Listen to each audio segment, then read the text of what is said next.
All right, let's stay with this particular story now and speak to Stellenbosch University international law lecturer, Michèle Olivier. Thank you so much, Michèle, for your time this evening. Before we even get into, just what are some of the war crimes that they're being accused of here, let's just start with your reaction to what you've just heard now. I mean, listening to what the United States has to say following that decision by the ICC's prosecutor to seek these arrest warrants. They're describing it as, the one headed the wrong way, absurd, ridiculous. What are some of your reactions to what you're watching unfold? Yes, I think the reaction we've just heard is to be expected. And in that respect, the decision is indeed polarizing. Coming from the United States, which is not a party to the Rome Statute, on the one hand, and then on the other, international lawyers supporting this initiative as an effort to bring some order into this conflict.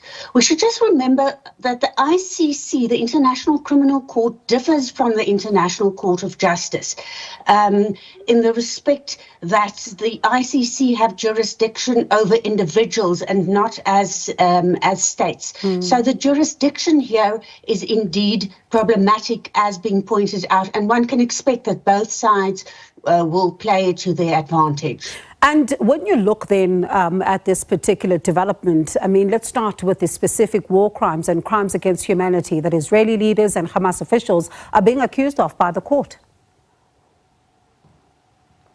Yes, indeed, that is the case. So Israel is not a party to the ICC, but the Palestine territories, even though not fully recognized as a state, they are a party.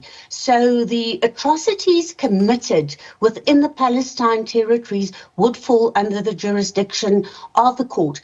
And the court is focused on crimes instead of territory. So it lists war crimes, crimes against humanity, and those mentioned by the prosecutor as what the warrant of arrest would be sought for.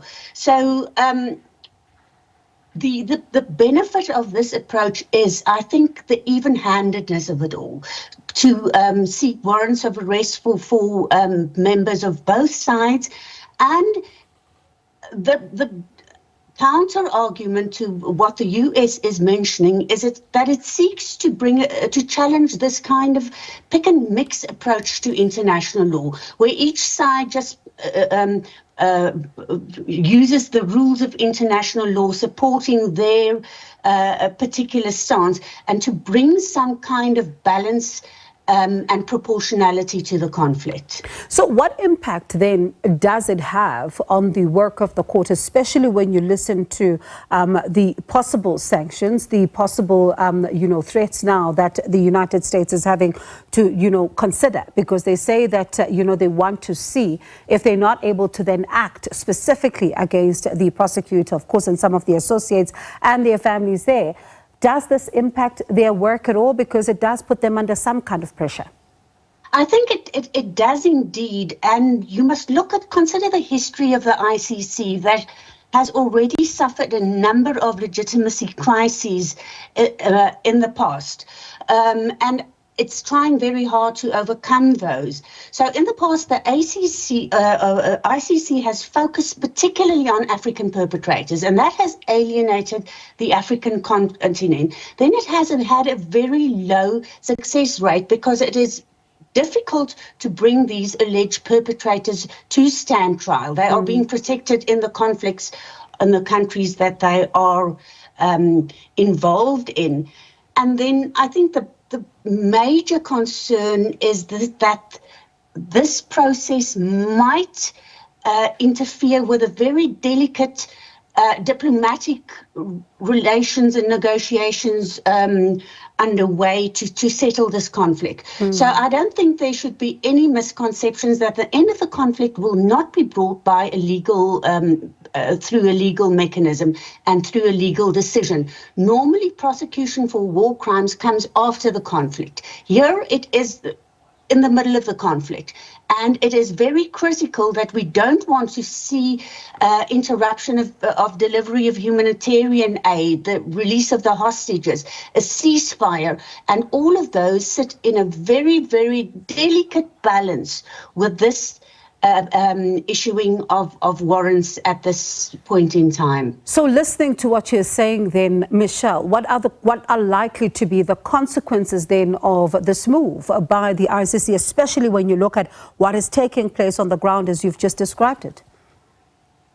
I think on the positive side, it would bring some sense that international law is based on proportionality. So Israel has a right to self-defense. It is a state, and one of Israel's arguments is indeed that it doesn't want to be judged in the same measure as a terrorist organization. It regards itself as a democratic state. But Israel needs to realize that proportionality, self-defense must be proportional. Otherwise, it will be a violation of international law. It will indeed be a war crime. And then I think from the Hamas side, there has been very little publicity on the actual atrocities committed by Hamas. The campaign is more focused on the suffering of the horrendous suffering of the Palestinian people. So Israel is waging a military campaign.